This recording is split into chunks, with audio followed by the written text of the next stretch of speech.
प्रिय छात्रों, जैसा कि हम लोगों ने पिछले वीडियो में देखा था कि परिवार के बाकी सदस्यों के न चाहते हुए भी, मुन्नी के न चाहते हुए भी मुन्नी को उसके पति के साथ ससुराल भेज दिया गया। अब देखते हैं आगे समर के जीवन में क्या घटनाक्रम चलता है। परीक्षा समाप्त हो गई थी। परीक्षा समाप्त होने के बाद दिवाकर के साथ उसने सिनेमा देखने जाने का प्लान किया था, लेकिन जब वह घर आया तो देखा कि मुन्नी के पति बैठे हुए हैं और मुन्नी को ले जाने के लिए बातचीत चल रही है। इस प्रकार से परिवार में एक अलग तरह का ही मसला आ गया, जिसके कारण वह सिनेमा नहीं जा सका। अब देखिए आगे क्या होता है। मुन्नी के कारण उस दिन सिनेमा जाना न हो सका, क्योंकि मुन्नी की विदाई के लिए उसके पति आए थे, तो जिसके कारण वह सिनेमा नहीं जा सका। 2-3 दिन बाद समर, दिवाकर तथा उसकी पत्नी किरण सिनेमा गए। 2-3 दिन बाद ये लोग सिनेमा गए। उस दिन सिनेमा का प्लान कैंसिल हो गया। लौटते समय दिवाकर तथा समर साथ साथ चल रहे थे। अब ये दोनों पुरुष हैं, मर्द हैं, साथ साथ चल रहे थे और किरण थोड़ा हटकर चल रही थी। उन दोनों के सामने समर के कपड़े बहुत बेकार लग रहे थे। उन दोनों के सामने कहने का मतलब कि दिवाकर और दिवाकर की पत्नी किरण के सामने समर के कपड़े बेकार लग रहे थे। गांठ लगी चोटी, अब उसने बाल बढ़ा रखे थे। वह राष्ट्रीय स्वयंसेवक संघ का सदस्य था, इसलिए वह चोटी रखता था। उसने खोलकर बालों में मिला ली थी। अब उस चोटी को उसने खोल करके बाल में मिला ली थी। एक बार उसके मन में आया कि यदि उसे कटा ही लिया जाए, तो एक बार उसके मन में आया कि क्यों न इसको कटा लिया जाए। तुरंत उस विचार को उसने मन से निकाल दिया, लेकिन फिर उसने अपने मन से इस विचार को निकाल दिया। दिवाकर तथा समर बातचीत करने लगे।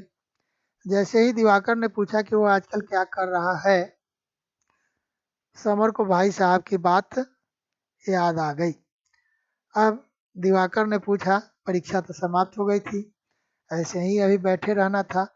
दिवाकर ने पूछा समर से कि बोलो आजकल क्या कर रहे हो। तो जैसे ही उसने पूछा, समर को भाई साहब की बात याद आ गई। भाई साहब की बात क्या याद आई कि अब तुम्हें आगे की पढ़ाई छोड़ करके और कुछ काम करना चाहिए, जिससे घर में कुछ मदद मिल सके। उन्होंने उसे कुछ काम करने के लिए कहा था। भाई साहब ने समर से कहा था कि अब कुछ काम धंधा करो। काम ढूंढने के लिए दिवाकर से सहायता लेने के लिए भी कहा था। और भाई साहब ने समर से यह भी कहा था कि देखो, दिवाकर को बहुत जान पहचान है।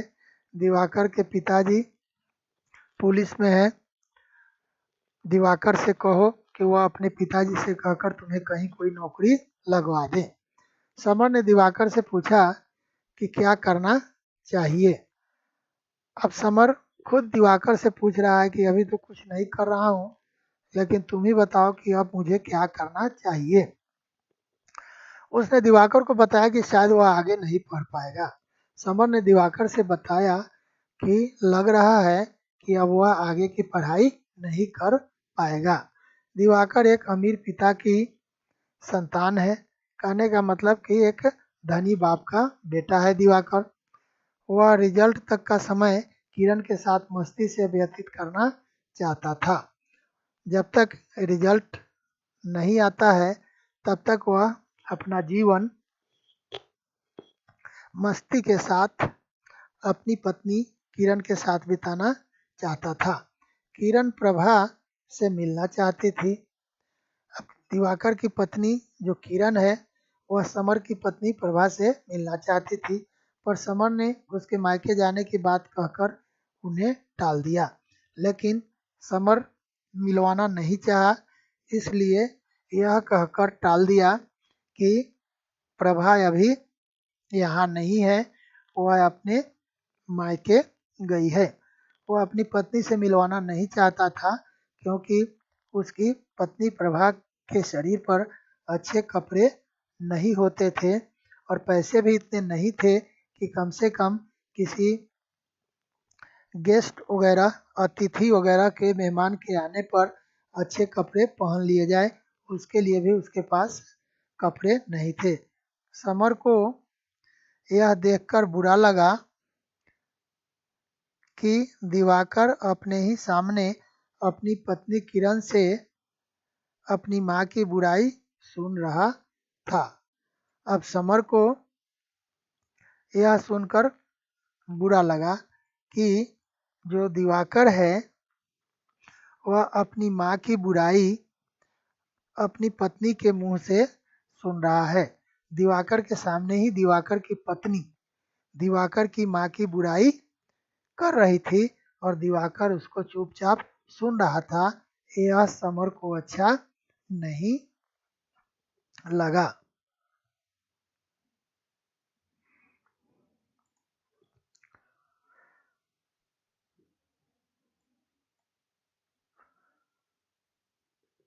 दिवाकर की जिद के कारण उसने खाना वहीं खाया। जब दिवाकर ने जिद किया समर से कि तुम्हें खाना मेरे यहाँ ही खाना है, तो समर ने दिवाकर के घर ही खाना खा लिया। घर पहुँचने पर समर को वही 5 घंटे पुरानी बात याद आ गई। अब जब घर पहुँचा तो समर को वह 5 घंटे पहले की जो पुरानी बात थी वह याद आ गई। बाबूजी प्रभा के छत पर जाकर दाल बीनने की बात से नाराज होकर प्रभा को कोस रहे थे। अब इसी बीच में प्रभा ने क्या किया था कि छत पर जाकर के और दाल बीनना शुरू कर दिया था। दाल में से कंकड़ पत्थर निकाल करके फेंकने का काम को बोलते हैं दाल बीनना। तो जिसके कारण बाबूजी गुस्सा हो गए थे कि बहू बेटी को छत पर नहीं जाना चाहिए। इसके लिए वह प्रभा को बहुत कोस रहे थे। वह कह रहे थे कि सर्दियों में धूप के बहाने छत पर अनेक लोग खड़े रहते हैं।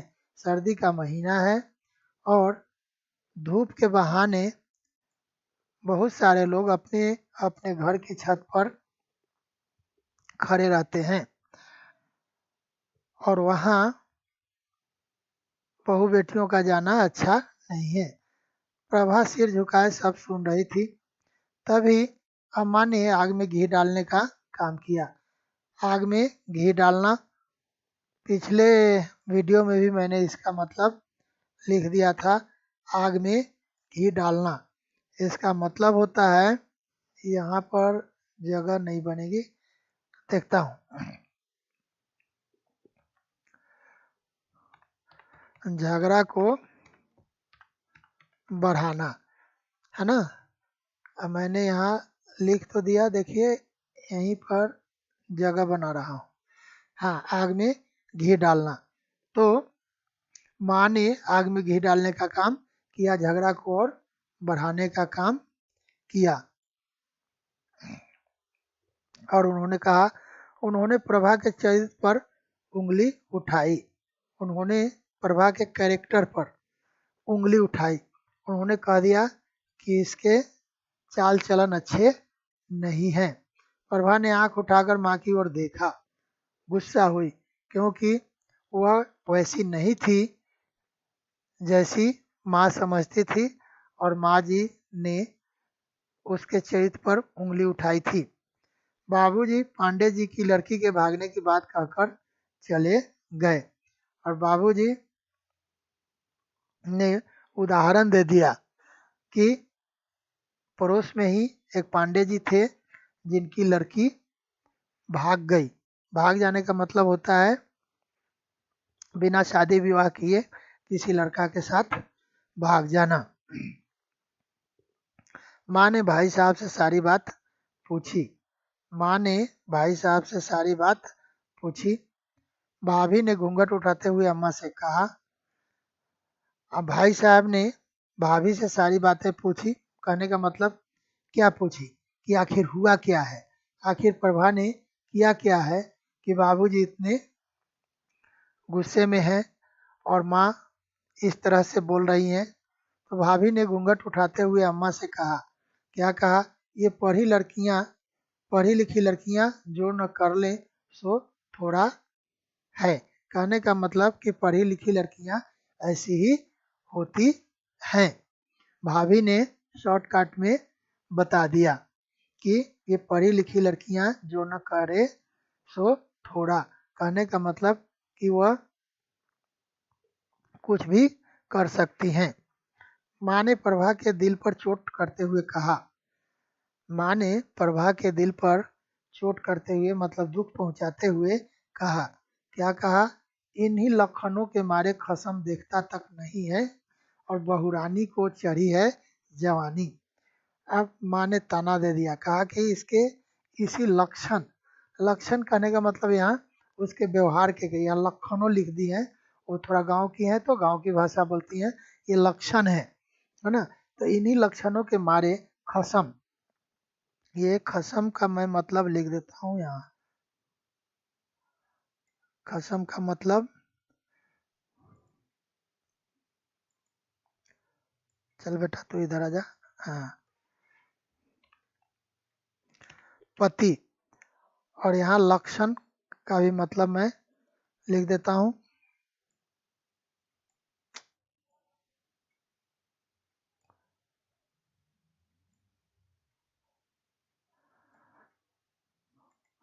लक्षण का मतलब मैं लिख देता हूँ यहाँ पर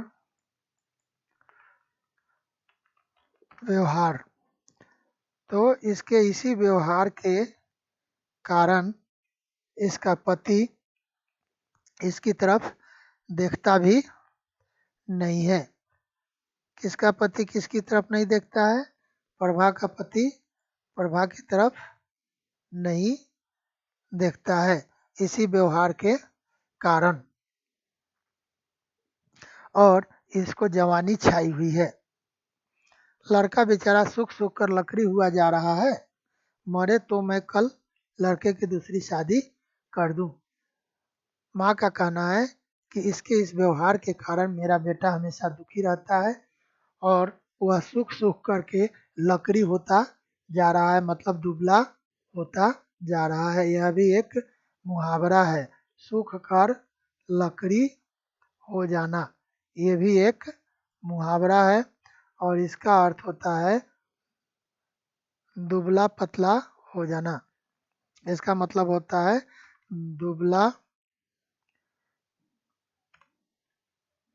पतला हो जाना। तो माँ ने कहा कि यह इसके ही इसी तरह के व्यवहार के कारण मेरा बेटा सूख सूख करके लकड़ी होता जा रहा है, दुबला पतला होता जा रहा है। कल यदि यह मर जाए तो मैं अपने बेटा की दूसरी शादी कर दूं। सबर इन बातों को, सब बातों को नजरअंदाज करते हुए कोठरी की तरफ जाने लगा।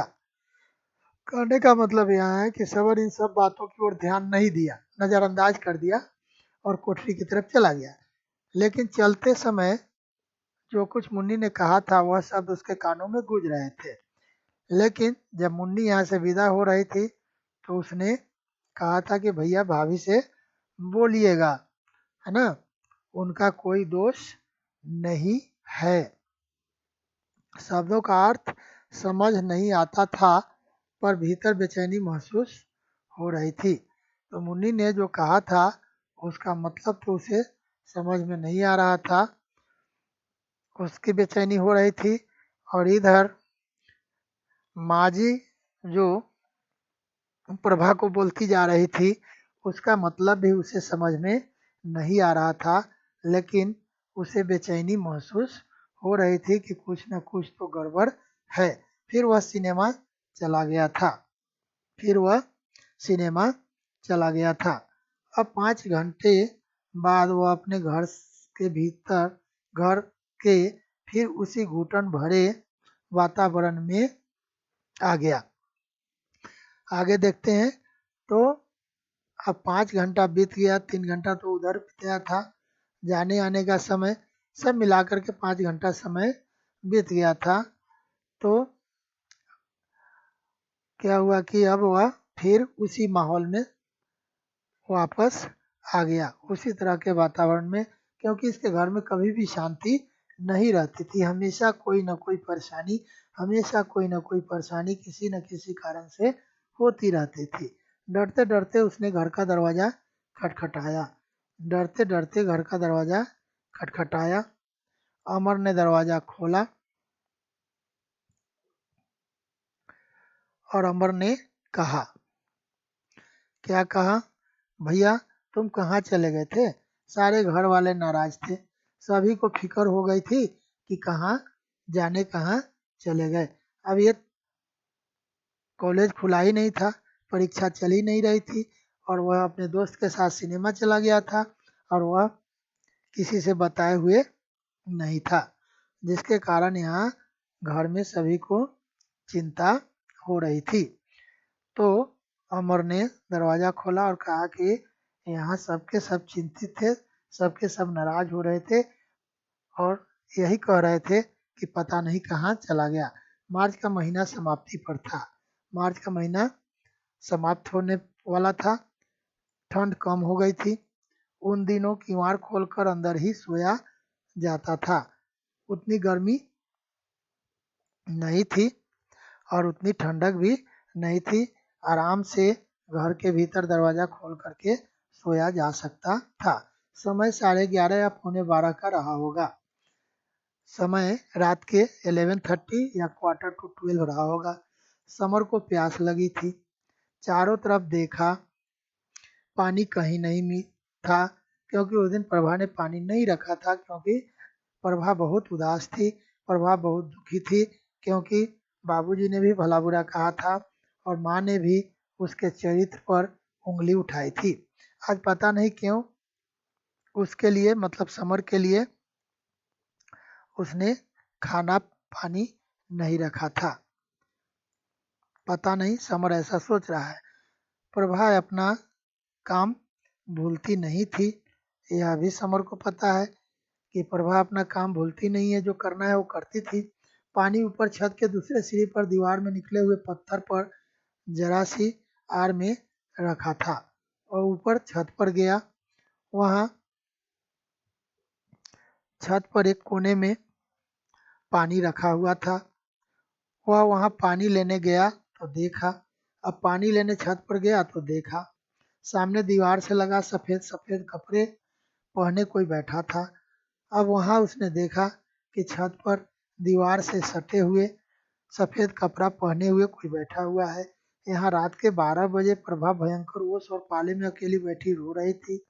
अब प्रभा वहाँ छत पर अकेली बैठी भयंकर 12 बजे रात में रो रही थी।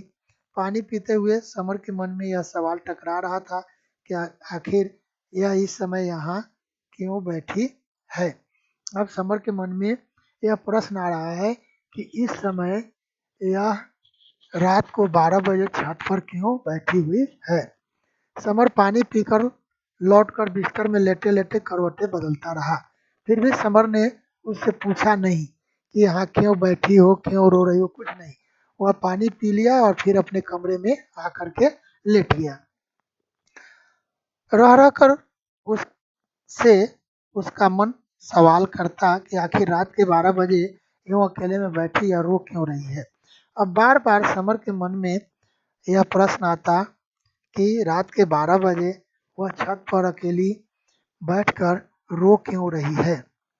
यह भी बेवकूफ़ उसी समय पूछ लेता तो बिना पूछे चला आया, और अब जब बिछावन पर लेट गया तो फिर उसके मन में सवाल आ रहा है। रोने को कोई और जगह नहीं मिली। अब यह सोच रहा है कि प्रभा को रोने के लिए कोई और जगह नहीं मिली।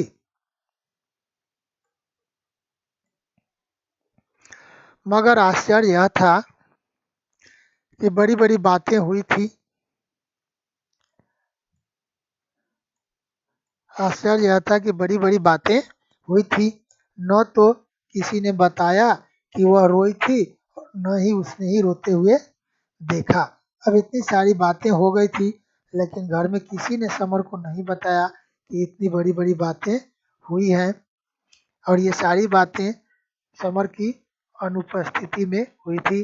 बाबूजी ने भी भला बुरा प्रभा को कहा था। समर की अनुपस्थिति में माँ ने भी प्रभा के चरित्र पर उंगली उठाई थी। समर की अनुपस्थिति में भाभी ने भी भैया के पूछने पर कहा था कि ये पढ़ी लिखी लड़कियां जो न करे थोड़ा है। वह भी समर की अनुपस्थिति में, तो ये सारी बातें समर को मालूम नहीं थी।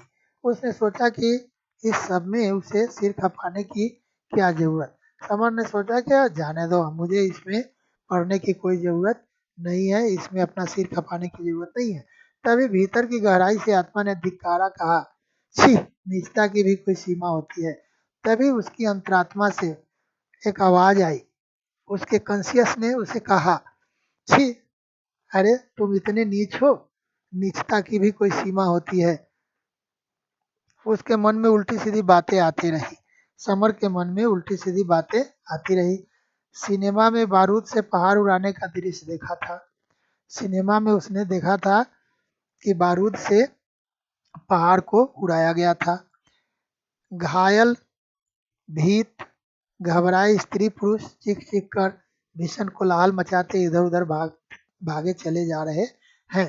घायल का मतलब आप लोग समझते हैं, लेकिन यहाँ एक भीत लिखा हुआ है, इसका मतलब शायद आप लोगों को मालूम नहीं होगा, तो मैं इसका मतलब यहाँ लिख देता हूँ। भीत का मतलब होता है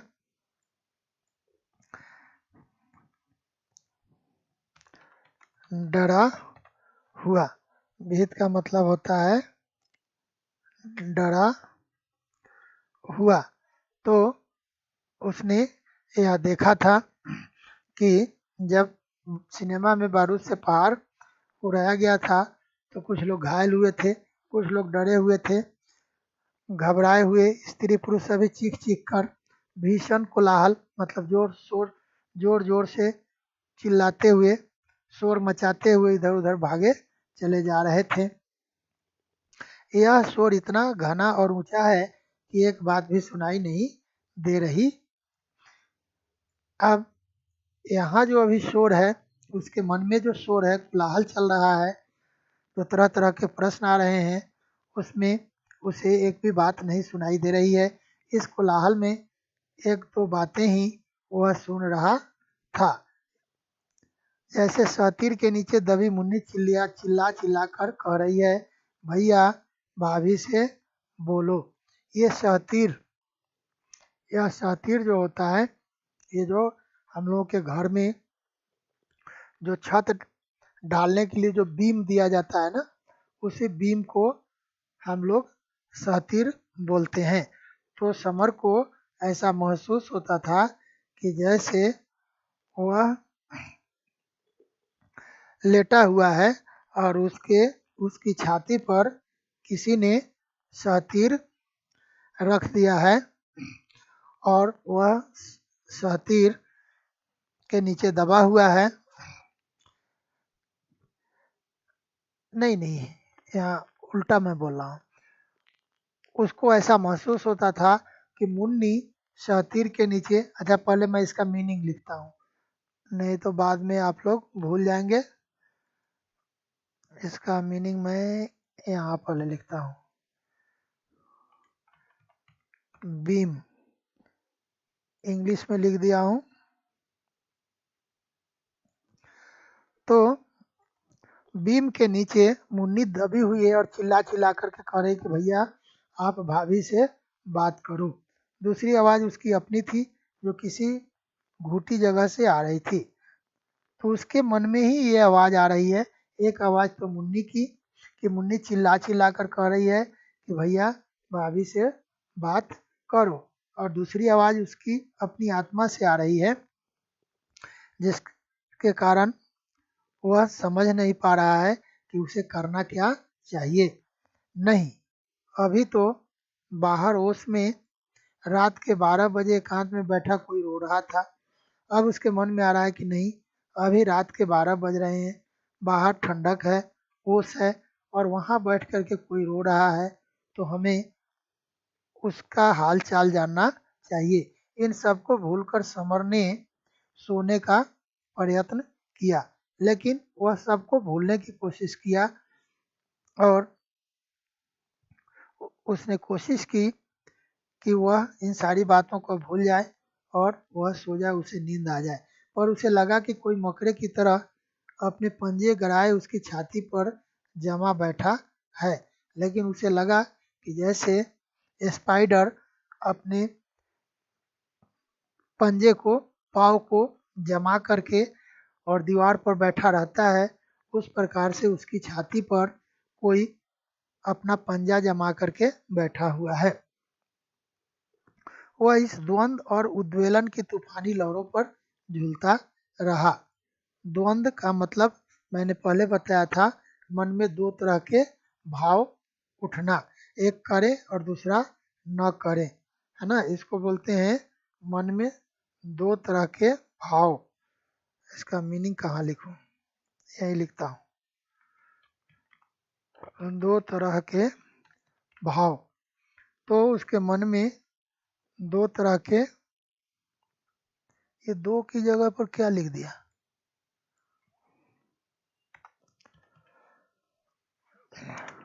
दो तरह के भाव उसके मन में उठ रहे थे। और उसके बाद ये है उद्वेलन। इसका मतलब होता है, कहाँ लिखूं,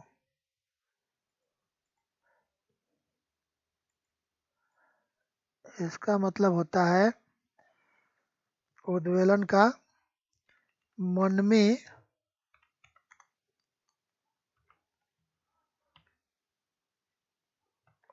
उठापटक, मन में उठापटक के भाव। तो मन में, यहाँ अब इसको कहाँ रखूं, यहाँ ला करके रखने की कोशिश करता हूँ। चल भाई आजा आजा, यहाँ आजा। तो मन में उठापटक के भाव चल रहे थे। कभी तंद्रिल अवस्था में और कभी, तंद्रिल अवस्था का मतलब होता है सोने की अवस्था में। ये तो बहुत लंबा है, तो यहाँ तक पैराग्राफ तक कंप्लीट करके मैं इसको छोड़ूंगा और बाकी फिर दूसरे में देखना पड़ेगा क्योंकि लंबा होता जा रहा है। कभी तंद्रिल अवस्था में और कभी सचेत जागते हुए। अब उसके मन में तरह तरह के भाव उठ रहे हैं। कभी जब उसे तंद्रिल मतलब आधी नींद आ जाती है उस अवस्था में, और कभी बिल्कुल वह जगा हुआ है तब। उससे नहीं रहा जा रहा था, उसे बर्दाश्त नहीं हो रहा था। वह धीरे से उठा और फिर आत्मसम्मान आड़े आ गया। अब फिर यहाँ मीनिंग लिखना पड़ रहा है, आत्मसम्मान आड़े आ गया। आड़े आ गया मतलब बीच में,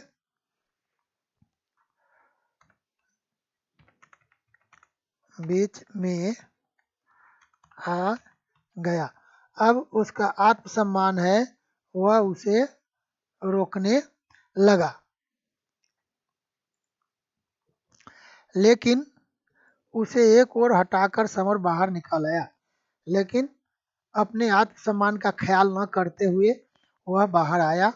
वह झिझक रहा था, सीधे पास नहीं गया, सीधे प्रभा के पास नहीं गया, फिर पानी की तरफ चला गया। चांदनी अभी भी वैसी ही चटकीली थी, कहने का मतलब कि मूनलाइट था अभी भी। थोड़ा सा पानी पिया प्यास के, थोड़ा सा पानी पिया, सॉरी, थोड़ा सा पानी बिना प्यास के पिया। प्यास तो लगी नहीं थी, इससे पहले तो वह पानी पीकर चला गया था, लेकिन फिर भी थोड़ा सा पानी पिया और प्रभा के सामने थोड़ी देर आकर ठिठक गया और आकर प्रभा के सामने खड़ा हो गया। वह उसकी उपस्थिति से बेखबर सी रोती रही, लेकिन प्रभा को इसका पता भी नहीं चला कि समर आकर वहाँ खड़ा है, और प्रभा रोती रही। चुप न हिली न डोली। प्रभा बिल्कुल चुप है, वह कुछ नहीं बोली, न हिली न डोली। समझ नहीं आया कि क्या करे। अब समर को समझ में नहीं आ रहा है कि वह करे तो क्या करे। धीरे धीरे लौटने लगा। अभी भी वह कुछ बोल नहीं रहा है, धीरे धीरे लौट रहा है। पाँव मन मन भर के भारी हो गए थे, उठ ही नहीं रहे थे। कहने का मतलब यह कि समर के पाँव मन मन भर के हो रहे थे, पाँव भारी हो रहे थे। कहने का मतलब कि उसे वहां से पाँव उठाने का साहस नहीं हो रहा था, हिम्मत नहीं हो रही थी कि वह वहां से जाए। आखिर फिर मुड़कर उसने सामने जाकर खड़ा हुआ। फिर मुड़कर वह प्रभा के सामने जाकर खड़ा हुआ। थोड़ी देर बाद फंसे गले से फटती आवाज निकली, आधी रात को यहाँ बैठकर क्या कर रही हो। फिर फंसे गले से एक आवाज निकली कि आधी रात को यहाँ तुम बैठकर क्या कर रही हो। तो यह वीडियो ऑलरेडी 31-32 मिनट का हो चुका है। मैं इसको यहीं रोकता हूँ और इसके बाद फिर मैं कंटिन्यू करूँगा कि प्रभा वहाँ बैठकर रो रही है, क्यों रो रही है। समर उसका कारण पूछ रहा है, प्रभा उसका कारण बताएगी और फिर दोनों मिलकर फूट फूट करके रोएंगे, आ करके सोएंगे और उसके बाद फिर दोनों के बीच की गलतफहमी एक बार दूर हो जाएगी। फिलहाल इसको इतना ही रखता हूँ। धन्यवाद।